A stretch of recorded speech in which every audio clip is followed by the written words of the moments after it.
프로젝트 보라라는 현대무용단체에서 프로듀서 일을 맡고 있습니다. 네. 저는 오늘 국제교류 첫걸음 어떻게 준비할까라는 내용으로 이야기를 준비했고요. 앞서 피디님 이야기를 듣다 보니까 제가 먼저 할 걸 이런 생각이 드는 게, 저는 예비 프로듀서라든지 아니면 지금 당장 교류로 나가고 싶은, 투어링을 나가고 싶은 이제 무용 예술가들하고는 많이 이야기를 해봤지만, 오늘은 되게 다양한 분들이 오신다고 들었어요. 그래서 실제적인 얘기를 해야 될까 고민을 하다가 개괄적으로 국제교류라는 것이 어떤 것이고 이제 어떻게 준비를 하고 그런 것들에 대한 이야기를 나눠보고자 합니다. 우선 제가 이야기를 하기에 앞서서 여기 계신 분들이 이거 어떻게 안 될까요? 하울링이 계속 어떤 장르에 어떠한 일을 하시는 분인지 제가 조금 궁금한데요. 혹시 무용 관련된 일을 하시는 분들 계실까요? 네. 그러면 혹시 음악? 네. 연극? 네. 그러면 이번엔 다르게 질문을 해볼게요. 예술가다. 나는 예술가다. 네. 혹시 나는 기획자다. 네, 알겠습니다. 네. 어떠한 직업을 가졌냐에 따라 궁금한 내용이 사실 조금씩 다르거든요. 그래서 전반적으로 저는 이야기를 준비했고요. 우선 간단하게 제 소개를 하자면, 저는 2014년부터 현재까지 아트 프로젝트 보라라는 현대무용단체에서 프로듀서 일을 하고 있고요. 2019년부터 작년까지는 모던 테이블이라는 현대무용단에서 같이 일을 했습니다. 그리고 그 이전에는 공연 기획사예요. 다양한 장르를 맡고 있는 기획사에서 기획 업무를 맡았습니다. 그리고 국제교류 업무 어떤 걸 했는지 제가 크게 생각을 해봤는데, 우선 저희가 투어링 하는 것 이외에도 해외 안무가를 초청해서 한국에서 같이 협업을 하고 공연을 하는 그런 작업들을 했었고요. 그리고 그 외에도 저희가 방금 말씀드린 것처럼 이제 가져오는 거, 인바운드, 그리고 저희 걸 가지고 나가는 아웃바운드 사업들이 있고, 국가수교 행사 이런 것들을 진행했습니다. 간단하게 제 소개를 마치고요. 국제교류라는 게 도대체 뭐고 어떻게 준비해야 될까 했을 때 첫 번째 떠오르는 건, 사실 저는 이렇게 하지 못했어요. 그냥 업무가 주어졌으니까 투어 나가야 된다고 하니까 준비를 하고 했는데, 많은 예술가분들이 계시겠지만 왜 내가 국제교류가 하고 싶은지, 왜 외국으로 가고 싶은지, 왜 해외 아티스트랑 작업하고 싶은지, 이 목표를 설정하는 게 우선 첫 번째인 것 같아요. 그리고 그 목표에 따라서 계획을 수립하고, 아까 이키 PD님 말씀하신 것 같은 사전 준비 작업들이 꽤나 많습니다. 국제교류는. 그리고 국제교류에서 가장 큰 비중을 차지하는 게 커뮤니케이션이라고 저는 생각을 해요. 같은 기획 일을 하는 사람들을 만날 자리가 사실 많지는 않은데, 오늘 얘기를 들어보니까 김익기 PD님이랑 저랑 비슷한 점이 조금 많은 것 같더라고요. 국제 교류, 어떤 일, 예술, 결국에는 내가 하고 싶은 거 그냥 내 마음대로 하는 게 아니라 예술가와 관객이 만나는 거잖아요. 이 또한 사람과 사람이 관계하는 일이라고 생각하거든요. 그래서 커뮤니케이션이 가장 중요하다. 오늘 이렇게 세 가지 말씀을 드리고 싶고요. 우선 제가 했었던 국제교류 경험을 말씀드리면, 저는 이키 PD님은 독립 프로듀서로서 다양한 아티스트를 만나는 이제 직업을 가졌지만, 저는 아트 프로젝트 보라라는 한 무용단에서 프로듀서로 계속 일을 하고 있고요. 그래서 현재까지 25개국 40여 개 도시에 초청돼서 여러 가지 레퍼토리 작품들을 투어링 했고요. 앞서 말씀드린 것처럼 해외 안무가를 초청해서 국제 협업을 진행했습니다. 그리고 2017년, 18년에는 한영교류의 해라고 해서 영국에 장애인 안무가가 있어요. 안무가 마크 브로하고 공동 작업으로 공공제로라는 작품을 발표했고요. 이 이외에도 저희 안무가가 해외 무용단에 초청돼서 레지던시를 하면서 신작을 만든다든지, 기획자의 일 중에 하나가 이제 국제 플랫폼 같은 곳에 참여를 해서 다양한 아티스트나 관계자들을 만나면서 네트워킹하는 이러한 일들을 하고 있습니다. 거창하게 목표 이렇게 되어 있는데요.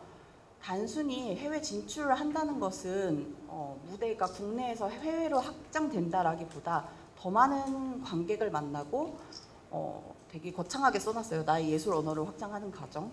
근데 그냥 우리에게는 한국인 정서가 있잖아요. 그리고 외국에는 또 다른 외국의 문화와 정서 이런 관객들이 있는데 이게 만나는 순간이라고 생각하면 되실 것 같아요.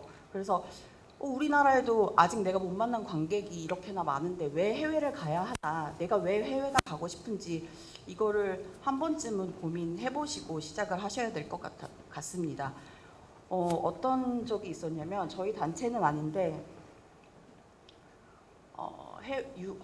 오스트리아였어요. 공연을 갔는데 다른 팀이 죽음에 관한 이제 작품을 가지고 갔는데 우리나라는 공연을 보면서 관객이 막 삿대질하고 소리 지르면서 마음에 안 든다고 나가고 이런 경우가 없잖아요. 근데 외국은 되게 많아요. 정말 여기는 작은 극장이었는데 심지어 초청한 디렉터인데도 보기 힘들다고 나가는 경우도 있고요.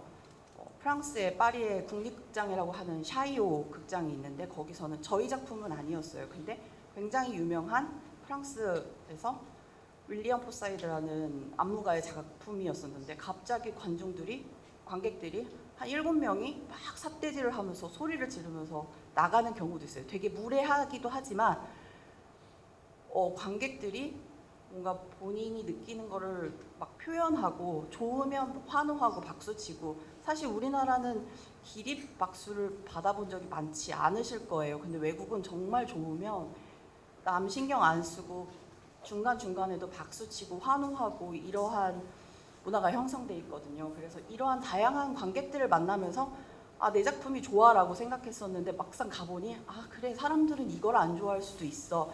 내가 이 문화권에서 생각지 못했던 게 이런 거야 라는 다양한 경험들을 할 수 있습니다. 그래서 국내에서도 많은 공연을 하는 게 좋지만 저는 해외에 가서 이런 많은 관객들을 만나보는 게 되게 중요한 경험이라고 생각을 하고요. 이거는 그냥 저의 개인적인 의견이고요. 모두 개개인이 생각하는 교류의 목표가 다 다르겠죠. 또한 해외 협업을 하면서 저는 저희 무용단에 있는 아티스트들이 우리 안무가 우리 감독님들 말고도 다른 아티스트와 협업하면서 경험하는 시간도 소중하다고 생각하거든요. 그래서 이러이러한 다양한 이유들 한 번쯤은 생각해 보시고 그 목표에 맞춰서 계획을 세워야 할 것 같습니다. 그래서 계획은 방향이자 전략이라고 제가 적었는데요. 말씀드린 것처럼 이제 어떤 방향으로 나아가야 할지 정하는 게 중요한데 그에 따라 전략이 다 달라지거든요. 그래서 그 모든 걸 제가 오늘 40분이라는 시간 안에 말씀드릴 수는 없지만 국제교류에 있어서만큼은 기획이 굉장히 큰 역할을 하고 비중이 큽니다. 우선은 앞서서 이제 이끼 PD님은 내가 어떻게 할지 다 계획이 선 후에 이제 실무적인 말씀을 해주셨다면 우선 내 작품이 내가 어떠한 권역으로 가고 싶은지 막 해외에서 불러주면 다 갈 거야는 아니잖아요. 나는 아시아에 가고 싶어, 나는 유럽에 가고 싶어, 나는 미주에 가고 싶어. 다양하듯이 이 권역을 우선 설정해 놓으시고요. 그리고 국제교류는 하루아침에 이루어지지 않아요. 아까 말씀하신 아트마켓, 서울 아트마켓이 10월에 열리거든요. 서울에서. 거기에 가서 쇼케이스하고 피칭하고 저녁에 가서 네트워킹하고 그러면 내년에 다 불러줄 것 같잖아요. 아무도 안 불러줘요. 정말. 그리고 내년에 안 불러준다고 해서 내가 실패한 게 아니에요. 왜냐하면 아까 처음에 말씀드린 것처럼 국제교류가 정말 이거 역시 사람과 사람이거든요. 내가 이 사람을 모르는데 내가 당장 너 작품 좋은데? 내가 내년에 부를게 하는 사람은 없어요. 그래서 시기를 설정하는데 내가 2년 후에 가겠다. 뭔가 이러한 장기적인 계획을 세우시는 게 좋고요. 그런 계획을 세웠다면 국내외 지원금의 구조를 파악한다. 거의 국내 지원금이겠죠. 요즘은 계속 트렌드가 바뀌고 있어서 매년 이런 정책 방향이나 이런 것들이 바뀌고 있는데 코피스 같은 경우에는 교류진흥원이잖아요. 교류와 관련된 그리고 투어링에 관한 지원금을 많이 요즘에 주고 있고요.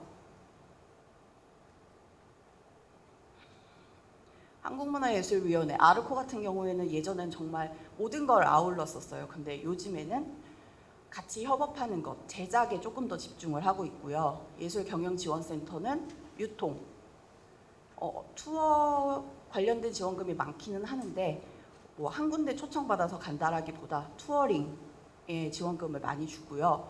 사실 저는 각 지역 문화재단이라고 적어 놓기는 했는데 강원문화재단이 국제교류 지원을 해주는 걸 오늘 처음 알았어요. 되게 놀랍고도 기쁜 소식인 것 같습니다. 왜냐하면 서울문화재단도 저희가 일하고 있는 서울문화재단도 국제교류를 지원해주는 지원금은 없는 것 같아요 지금은. 근데 이렇게 내가 있는 곳에서 국제교류를 할 수 있게 지원해준다는 거는 되게 감사한 일이거든요.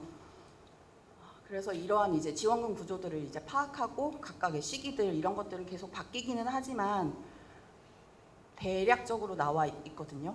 그래서 이러한 구조를 대략 파악한다. 그리고 그 다음 이제 일정. 내가 그러면은 제작된 작품이 있을 수도 있고 제작을 하고 싶은 것도 있잖아요. 이러한 세부적인 일정을 대략 정리를 하고 그래서 내가 어떤 지원금에 어플라이 해야지 이러한 계획들 그리고 예산 여유 이게 정말 중요한데 아까도 PD님이 말씀하셨지만 지원금으로 우리가 쓰는 것 이외에 정말 예상치 못한 예산이 들어가는 경우도 있고 어느 정도는 비용을 가지고 있어야 돼요. 지원금과 초청비로 모두 의존한다라는 거는 조금 어려울 것 같아요. 국제교류에 있어서 어느 정도 내가 가지고 있는 예산, 우리가 쉽게 말하는 자부담금이 어느 정도는 있어야 가능할 것 같아요. 수월할 것 같아요. 그래서 그 이후에는 이제 더 세밀한 리서치를 해야겠죠. 파트너도 탐색하고 준비된 아티스트는 신뢰를 얻는다. 이거는 어떠한 비즈니스에서 다 마찬가지인 것 같아요. 아까 친절하게 하나하나 다 설명해 주셨는데 내 작품이 어떤 거고 소개할 수 있는 것들이 완벽하게 준비되어 있으면 이 사람은 준비된 사람이네 하고 예를 들어서 너 그거 나 좀 포트폴리오 좀 보내줘봐 했을 때 그때 만들기 시작하면 늦거든요. 잠깐만 내가 이메일로 보내줄게. 너 하이라이트 영상 있어? 잠깐만. 이런 준비가 필요합니다. 그래서 우선은 저는 무용 분야라서 뭐 에어로웨이브스나 탄스메세 같은 이제 해외 플랫폼들이 있는데 다른 장르에도 분명히 있을 거예요. 그러한 해외의 플랫폼들 그리고 페스티벌들 이런 공식 홈페이지에 들어가셔서 얘네는 공모를 언제 하고 어떤 방식을 하는지 공모를 오픈콜을 하는 경우가 있고 그러니까 공식 언제부터 언제까지 신청하는 경우가 있고 뭐 그렇지 않은 경우도 있어요. 그냥 아름아름 하는 경우도 있고 그리고 이제 국내 기관 웹사이트 코피스도 마찬가지고 뭐 문화예술위원회 저희 우리나라 기관들 주 1, 2회 정도는 방문을 하시는 거를 추천드려요. 저는 지금도 월요일, 금요일 이 정도 방문을 하거든요. 그럼 새로운 공지사항이 올라왔는지 확인을 해보시면 뭐 레지던시라든지 뭐 정기 공모 이외에도 다양한 공지들이 올라오니까 확인을 해보시면 좋고요. 접근 방법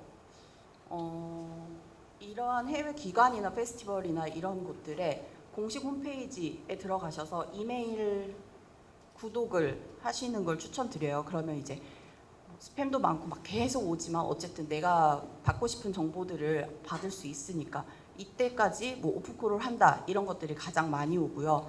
보면은 뭐 그 페스티벌이 올해에는 이런 공연들을 한다라고 하면 내가 굳이 계속 찾아 들어가지 않아도 어떠한 예술가들이 이 페스티벌에서 공연하는지 알 수 있거든요. 그리고 네트워킹 이러한 플랫폼이나 페스티벌 이런 데 가면 항상 네트워킹 자리가 있어요. 아까 말씀하신 것처럼 저도 아트마켓에서 가장 중요하다고 생각하는 게 심지어 네트워크 파티라고 해요. 저녁에 다 같이 모여서 공연 보느라 힘들었고 나도 공연 파느라 힘들었고 그럼 술 한잔 하면서 와인 한잔 하면서 너 오늘 어땠니? 너 오늘 이런 얘기하면서 관계자들도 궁금했던 점을 물어볼 수 있어요. 너 쇼케이스, 니네 쇼케이스 아까 봤던데 그거 뭐 이렇게 할 수 있어? 뭐 그 물 필요하던데 뭐 물 없이도 할 수 있어? 이러한 정말 궁금했던 점을 물어보거든요. 그래서 이러한 네트워킹 파티, 그리고 네트워킹을 두 가지예요. 그런 아트마켓에서 이루어지는 네트워킹과 이렇게 만난 친구랑 계속해서, 우리 친구랑 심심하면 카톡 하잖아요. 이거는 되게 개인적인 거지만 알게 된 사람들한테 지속적으로 우리 한국에서 이번에 이런 공연을 하는데 이런 주제로 이렇게 할 거야. 그냥 소식을 알리는 거예요. 그러면 그래? 축하해. 공연하는 거 축하해. 그러면 나중에 영상 나오면 한번 보내줄래? 이런 식으로 계속 그 사람과 지속적인 소통을 하는 거예요. 아니면 영상이 나온 후에 우리 이런 거 신작했는데 너 이거 한번 볼래? 하고 하이라이트를 보내준다든지, 아니면 아까는 우리 이때 공연 가는데 이때 뭐 워크숍 가능해? 라고 했지만 뭐 외국은 워낙 유럽 같은 경우에는 가까우니까 나 런던에 공연 가는데 너 이 작품 못 봤지? 보러 올래? 계속해서 소통을 하는 거예요. 이걸 네트워킹이라고 하는데 이게 꽤 잘 먹힐 때가 있어요. 왜냐면은 얘 이 단체에 관심이 있었는데 사실 뭐 쇼케이스 잠깐 본 거, 영상으로 본 거 말고 직접 눈으로 볼 수 있는 기회잖아요. 이것만큼 좋은 기회는 없거든요. 그래서 이런 방법도 있고, 이제 추천. 제가 A라는 축제에서 공연을 했어요. 근데 여기 디렉터가 너무 좋았어. 그러면 다른 나라든 다른 어디에 축제 디렉터한테 소개를 시켜줘요. 이거 우리 우리 축제에서 했는데 너무 좋았어. 너 이거 해봐. 하고 이렇게 연결시켜주는 경우도 있어요. 그러면 이제 그 디렉터한테 연락이 오는 경우도 있고, 아니면 저한테 이러이러한 컨택이 있는데 너 연락해봐. 내가 얘기해놨어. 이런 경우도 많아요. 그리고 해외에 있는 한국문화원, 이게 이제 코피스 사업하고도 연계가 되는데 뭐 해외에 궁금한 뭐 페스티벌이든 극장이든 있으면 문의하세요. 그냥 저 여기 극장 하는데 사실 저보다 더 많이 알고 있잖아요. 그래서 혹시 거기에서 문화원하고 같이 하는 무언가는 없나요? 아니면 저 여기 가고 싶은데 문화원이 도와줄 수 있는 건 없나요? 그러면 어떻게 해서든 도와주고 싶어 하세요. 문화원 예산이 굉장히 항상 적다고 하시는데 뭐 돈으로 도와주지 못하면 다른 방법으로도 많이 도와주시니까 해외에 있는 한국문화원을 활용하는 건 전 추천을 드리고요. 그래서 이러한 컨택을 하기 전에 준비할 자료들, 아까 이제 음악에서는 이제 다르게 부른다고 했는데 명칭만 다르지 그냥 소개서예요. 단체 포트폴리오라고 저는 말을 하는데 내 작품이 하나가 있을 수도 있고 뭐 여러 개가 있을 수 있고, 아니면 내가 소개하고 싶은 작품이 하나여도 저는 다른 작품들을 같이 넣는 걸 추천드려요. 왜냐하면 예술가 개인 또는 단체의 성향을 보여줄 수 있는 작업들이고, 여기에는 반드시 들어가야 할 게 테크니컬 라이더, 영상 링크. 영상은 하이라이트하고 풀 둘 다 넣는 거를 추천드리고요. 그리고 딱 봤을 때 어떤 공연이다. 음악은 사실 리스트잖아요. 세트 리스트인데 무용이나 연극, 다른 장르들은 사실 비주얼적인 게 중요하거든요. 정말 나타낼 수 있는 이미지들을 포함해서 넣는데 테크니컬 라이더는 우리도 한국에서 이제 요즘에는 뭐 축제든 어디든 신청할 때 보면은 기술 협의서라고 적혀 있잖아요. 그래서 무대, 조명, 음향에 대해서 적어 놓도록 되어 있는데 그것뿐만 아니라 정말 세세하게 적는 게 좋아요. 뭐 무대 당연히 저희는 무용이니까 댄스 플로어 필요하고, 댄스 플로어 무슨 색, 그리고 플로어 테이프까지도 적어주면 좋아요. 플로어 테이프이 유광인지 무광인지 검정인지 이런 것들도 중요하고, 저희는 어느 정도를 적냐면 분장실에 뜨거운 물이 나오는지, 샤워를 할 수 있는지, 타월을 준비해줘. 사람이 몇 명이니까 타월을 뭘 준비해줘. 먹는 물은 요즘 유럽은 사실 이 페트병을 많이 안 써요. 정수기에 개인 물통으로 하라고 하는데 공연 도중에 이제 무용수들이 잠깐 백스테이지에 나와 먹을 수도 있고 하는데, 만약에 정말 이게 꼭 필요하다, 뭐 연주자들은 중간중간에 물 마시기도 하고 하잖아요. 그럴 때는 이거 버틀 필요하다 라는 것도 적어주시면 좋고요. 이건 조금 다른 얘기인데 국내 어떤 가수는 물 브랜드까지 지정해서 준비해 달라고 하는 가수도 있어요. 삼다수 준비해라, 에비앙 준비해라. 근데 이게 과한 게 아니에요. 어쨌든 우리는 이러이러한 게 필요해 라고 했을 때 그들이 우리 이거는 안 될 것 같고 우리는 자연주의야. 그래서 이거 준비 못 해줘. 너네가 개인 물병 가지고 와서 정수기에서 담아 먹어. 이런 경우도 있어요. 그리고 출연자들이 중간중간 먹을 수 있게 스낵 준비해줘. 스낵은 초코바, 바나나 이렇게 다 적으셔도 돼요. 그럴수록 얘네 되게 전문 단체구나. 얘네 이런 거 필요하구나 라고 할 수도 있고요. 또 생각나는 거 만약에 연극이나 무용처럼 이제 의상이 막 공연 리허설 하고 나서 틀어지거나 이럴 경우에는 의상실이 있는지 아니면 의상을 수선해 줄 사람이 있는지 이거 필요하다. 되게 큰 극장은 다 있어요, 옆에. 그래서 리허설이 끝나면 세탁을 해주기도 하고 공연 끝나면 세탁해주고 그럴 때 우리의 의상 소재는 이러이러한 것이니 다림질이 필요해. 저희 의상 중에 하나는 3배로 만든 게 있었어요. 근데 이거는 그냥 다림질을 하면 안 되거든요. 그래서 우리의 의상 소재는 이런 거라서 하고 나서는 빨래를 이렇게 해야 되고 이러한 것들도 세세하게 적는 경우도 있어요. 그래서 정말 테크니컬 라이더는 테크니컬적인 것 이외에 필요한 것들을 다 적는 게 좋습니다. 네, 그래서 포트폴리오는 많은 내용을 넣으면 넣을수록 좋겠죠. 이렇게 이 정도는 준비를 하셔야 되고요. 그다음 앞서서 PD님도 말씀을 해주셨는데 예산 제일 중요하죠. 투어 가려면 돈이 있어야 되니까. 인건비, 그다음 이제 항공 운송비, 체류비, 기술비. 저도 사전 질문 중에 규모를 어떻게 구성해야 되냐라고 되어 있는데 사실 이거는 내 작품에 따라 달라지는 거고 그 축제에서 초청하는 작품의 성향에 따라 달라지는 것 같아요. 내 작품이 듀엣이면은 한 3명? 기획자 포함 아니면 테크니션 포함 3, 4명 그런 비용이 적게 드는 거고 근데 우리 작품은 규모가 커. 출연진만 해도 7명, 저희는 10명이 넘어가거든요. 그럼 10명, 15명 규모가 큰 무대를 갈 수 있는 거고 이거는 작품을 짜기 전에 만약에 고려를 한다면 나는 작은 규모로 해서 작은 무대에서 여러 번 공연하고 투어링을 많이 할 거야. 사실 덩어리가 크면 투어하기가 쉽지는 않아요. 초청하는 곳도 많지 않고 그 비용을 감당하기도 쉽지 않거든요. 그래서 작품이 있다면 상관이 없지만 작품을 이제 제작을 계획하고 있다라고 하면 이러한 것도 전략적으로 한번 접근해 보시는 거 좋을 것 같고요. 그리고 이제 테크니션 같은 경우에는 현지 인프라를 활용하는 게 좋습니다. 저희 같은 경우에는 조명 디자이너, 조명 감독님은 항상 저희랑 같이 작업하시는 감독님하고 가고요. 그 이외에 무대라든지 음향은 현지의 테크니션을 최대한 활용하는 편이에요. 왜냐하면 사람 한 명이 움직이면 항공료 나가죠, 숙박비 나가죠, 체류비 나가죠, 인건비 나가죠. 이 모든 게 금액이 점점 커지거든요. 그래서 꼭 필요한 상황이 아니면 이제 현지 축제나 극장에 있는 테크니션을 활용하는 게 좋고요.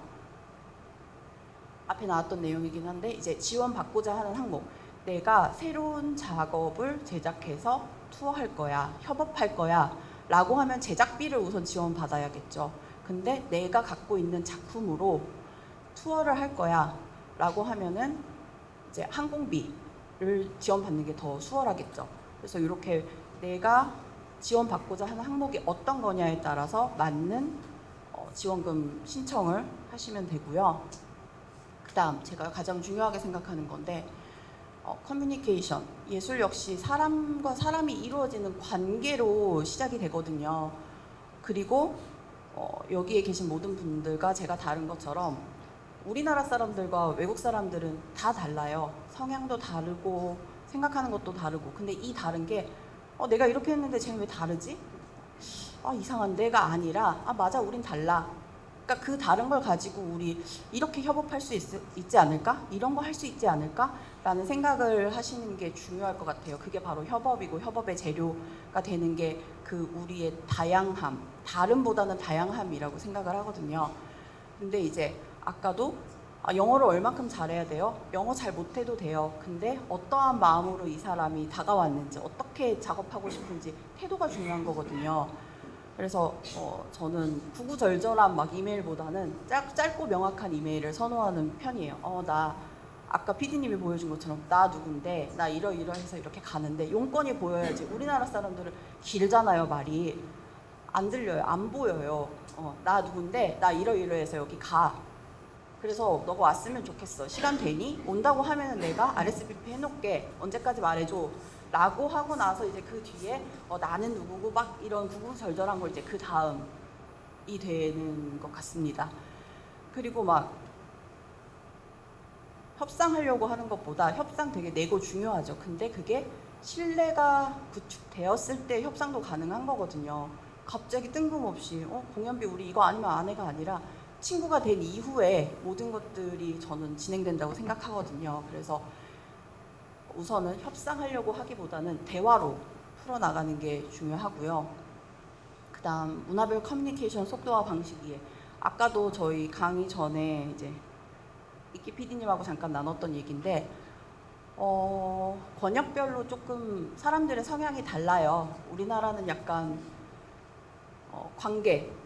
관계는 뭐 누구나 중요하게 생각하지만 동양 사람들은 되게 관계를 더 중요시하고요. 유럽 사람들은 개인주의적 성향이 강해요. 예를 들어서 저는 휴가 중에도 오토 리플라이를 켜본 적이 없다 이런 얘기를 했거든요. 나 지금 휴가 중이니까 내가 이때 와서 이렇게 답장할게. 급한 게 있으면 뭐 내 동료한테 메일을 보내, 아니면 핸드폰으로 연락해, 아니면 내가 보고선 최대한 빠르게 답장해 줄게. 이러한 이메일을 되게 많이 받아요. 근데 저희는 휴가를 갈 때도 사실 노트북을 들고 가죠. 그리고 이메일이 띵 왔어, 외국에서. 그럼 빨리 보내야 돼. 빨리. 얘네 지금 일하는 시간이야. 하거든요. 근데 프랑스나 유럽은 베케이션을 한 달씩 가져요. 한두 달씩. 그러면 나 베케이션이고 인터넷이 안 터지는 데로 갈 거야. 라는 말을 해요. 그러니까 내가 답장이 없어도 내가 확인을 안 해도 난 휴가 중이니까 약간 이런 마인드예요. 그래서 일정 엄수. 그래서 그들이 언제까지 이거 꼭 하자라고 하면은 그건 꼭 지켜주는 게 좋아요. 예를 들어서 휴가 중이지만 미안한데 이것 좀 해줄 수 있을까? 확인 좀 해줄 수 있을까? 하면은 아니 나 너한테 휴가라고 했잖아. 이런 답이 올 거예요. 기다려. 나 휴가 중이야. 되게 정없다라고 우리는 생각하잖아요. 근데 그게 그들의 일하는 방식이거든요. 그리고 일하기 전부터 명확하게 역할 분리를 하는 게 좋고요. 사실 그에 비해서 이제 아시아는 조금 더 유연한 편이죠. 뭔가 현장에 가서도 이거 이렇게 해줄 수 있을까 하면은 그래 알았어 해줄게. 이러한 게 조금 더 수월한. 근데 유럽도 뭔가 친해지고 이러면 도와주기는 하지만 어쨌든 사전에 명확하게 이러한 것들을 정리하는 게 좋고요. 계약서는 무조건 쓰고 시작해야 돼요. 계약서가 아니더라도 뭐 협약서든 MOU든 우리 이런 거 같이 할 거야 라는 어떠한 문서든 꼭 남기셔야 하고요. 모든 대화는 이메일로 주고받아야 돼요. 그래서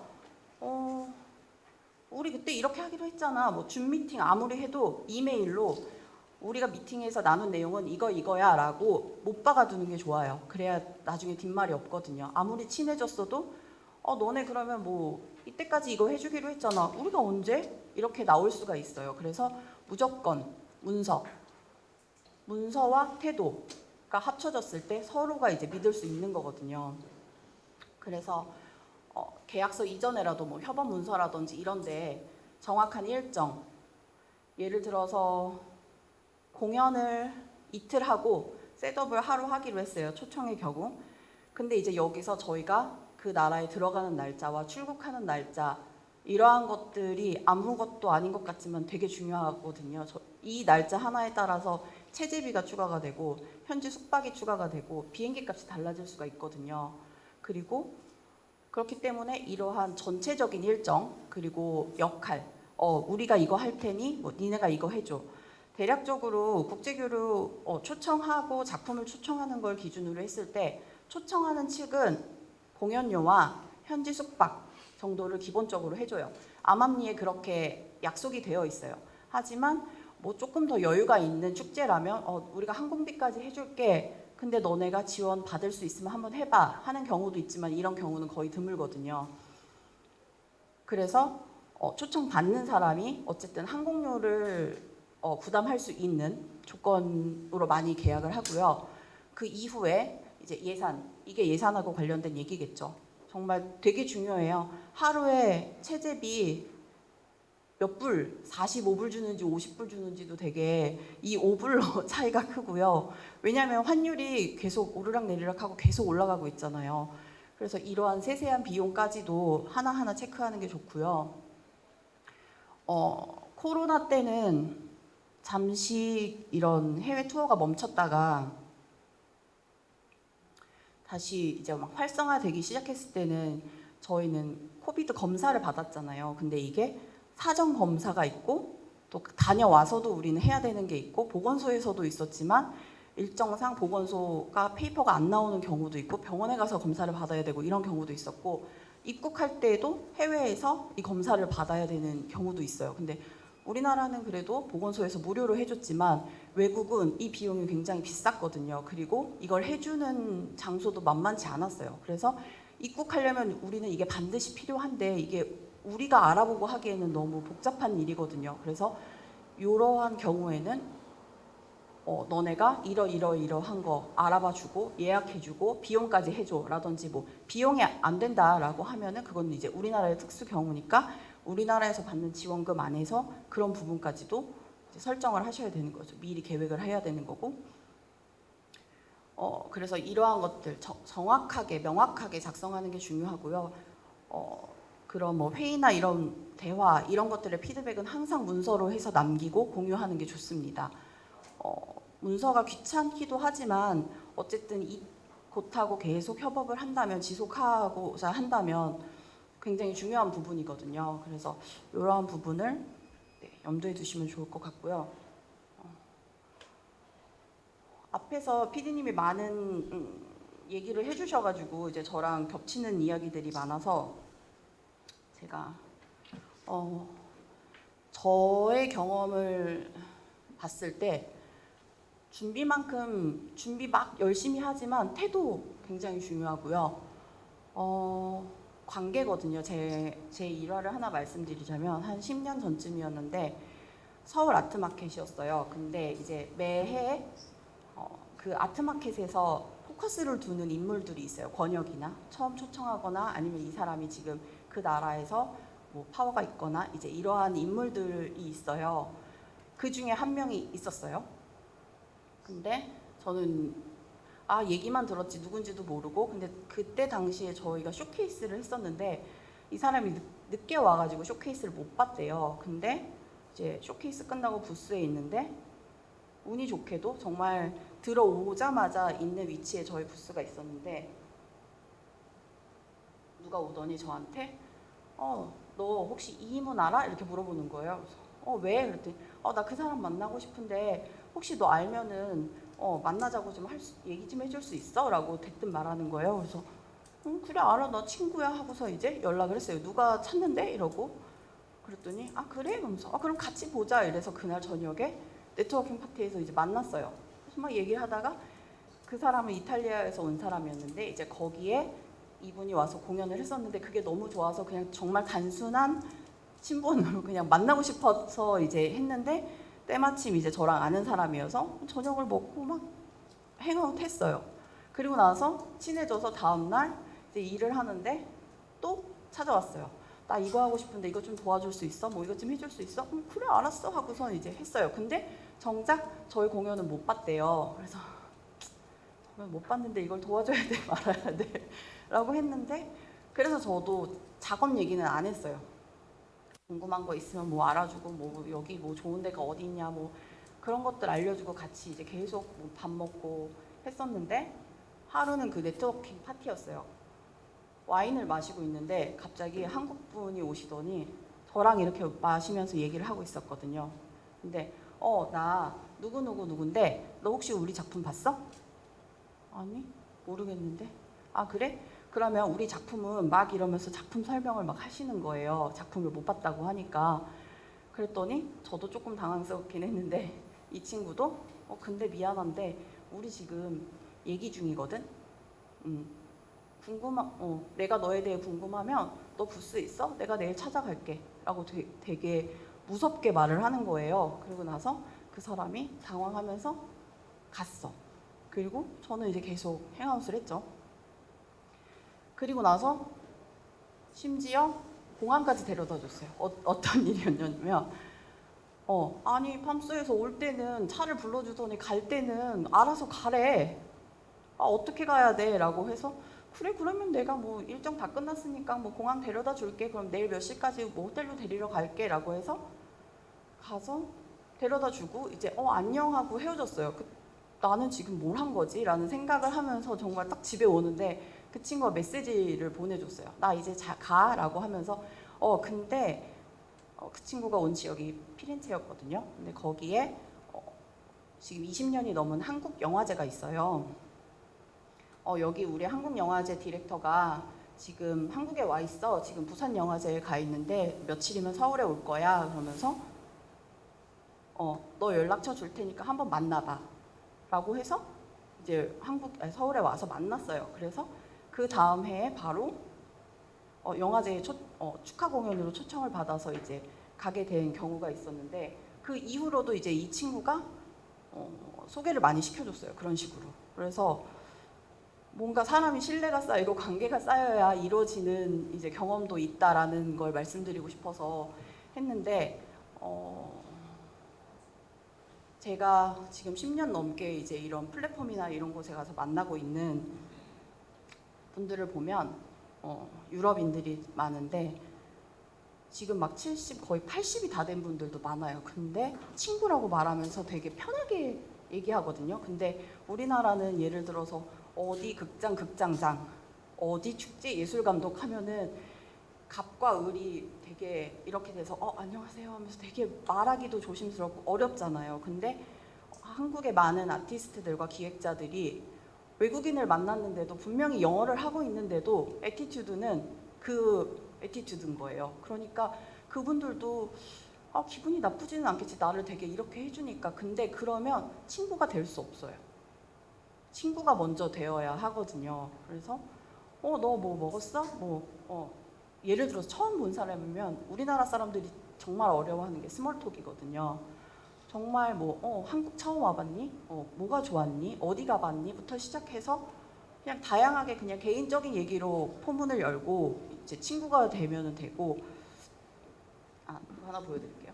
저 같은 경우는 지금은 안 쓰는데 처음에 10년 더 전에 탄치메세라는 유럽에 있는 큰 무용 플랫폼이 있어요. 거기에 간 게 저의 첫 번째 이제 개인적인 교류였는데 2년에 한 번씩 이루어지는 플랫폼이거든요. 근데 갔는데 정말 수많은 사람들과 수많은 동양인 다 너무 많아. 근데 저희가 외국인 보면 다 똑같이 생긴 것처럼 그들도 저희 보면은 다 똑같이 생기거든요. 그래서 여러 방법을 써봤어요. 만났을 때 같이 사진을 찍어서 이 사람이 누구다, 명함에 이 사람 몇 월 며칠에 어디서 만난 누구다, 뭐 이런 거 적어봤는데 그 사람이 나를 기억하게 하는 건 쉽지가 않더라고요. 몇 년을 만났더니 너 걔구나, 이게 몇 년이 걸리더라고요. 그래서 그때 제가 머리를 썼던 방법인데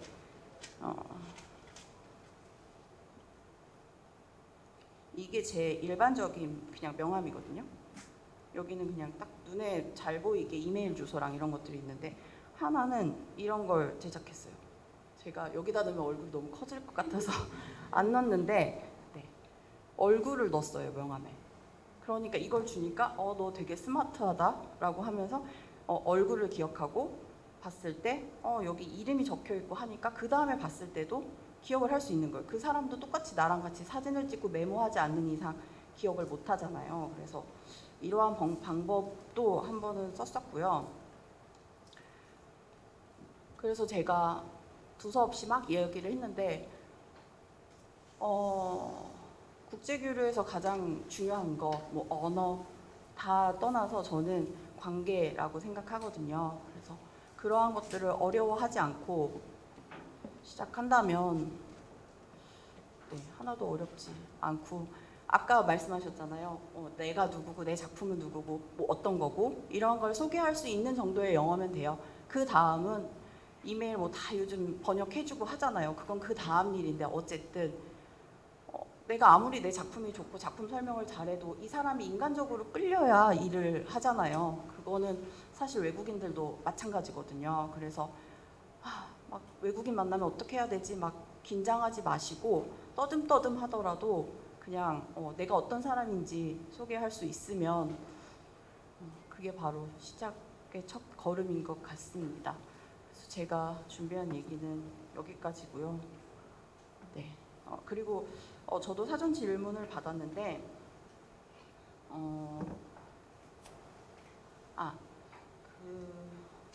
여러 이 K아츠 온 더 고에 관한 거는 아까 코피스에서 설명을 해주셨던 것 같고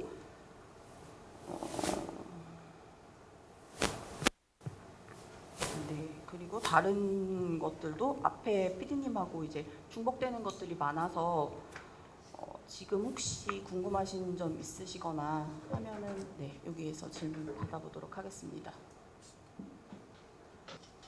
그러면 또 질문을 생각하시는 동안 제가 하나 질문을 드리면 PD님은 기획자시잖아요. 네, 오늘 이제 오신 분들은 예술인 분들이 많으신 것 같더라고요. 그래서 뭐 오늘 전체적으로 얘기를 해주신 내용이 기획자에게도 예술인에게도 모두 포함되는 얘기긴 하지만 이제 기획자로서 예술인 분들이 이런 점을 조금 준비를 하시면 국제 교류하기 전에 좀 도움이 많이 될 것 같다라고 특별히 생각하신 부분이 있으셨을지. 이건 좀 아쉽다 생각하신 부분이 있으셨을지. 너무 막연하면 안 될 것 같아요. 그냥 나 외국 가고 싶어, 나 해외 가서 공연하고 싶어가 아니라 제가 첫 번째 말씀드렸던 그 목표 있잖아요. 왜 하고 싶은지에 대한 본질적인 질문을 한번 해보시는 게 좋을 것 같고 그걸 알아야 사실 기획자도 방향을 잡을 수가 있거든요. 그래? 왜 가고 싶지? 그러면 뭐 극장 페스티벌 말고도 사실 뭐 아웃도어도 있어요. 야외에서 하는 공연도 많고 내가 왜 하고 싶은지 어떤 걸 하고 싶은지를 먼저 고민해 보시는 게 이제 예술가 분들한테 드리고 싶은 말씀이고 네 그거예요. 네.